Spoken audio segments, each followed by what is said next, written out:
Mietitkö, että pienestä virheestä ei voi seurata isoa vahinkoa? Mietipä uudestaan. Sukelletaan turvallisuuspyramidien maailmaan. Kuvittele pyramidi, jossa pienet virheet ja läheltä piti tilanteet muodostavat pohjan, ja vakavat loukkaantumiset ja kuolemantapaukset ovat huipulla. Frank Bird tutki yli 1,7 miljoonaa onnettomuutta ja huomasi, että pienten asioiden hallitseminen voi estää isoja onnettomuuksia. Se on kuin ketjureaktio. Jos estät ensimmäisen lenkin katkeamisen, koko ketju pysyy ehjänä. Joten kun seuraavan kerran näet pienen turvallisuusongelman, älä jätä sitä huomiotta. Ilmoita siitä. Tutki se. Korjaa se.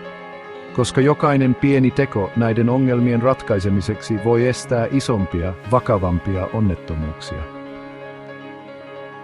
Turvallisuuspyramidit muistuttavat meitä, että pienetkin poikkeamat työskentelytavoissamme voivat johtaa suuriin onnettomuuksiin. Ottamalla kaikki turvallisuusongelmat vakavasti, voimme tehdä työpaikoistamme turvallisempia kaikille. Muista, pienillä virheillä voi olla suuria seurauksia. Pysy valppaana, pysy turvassa.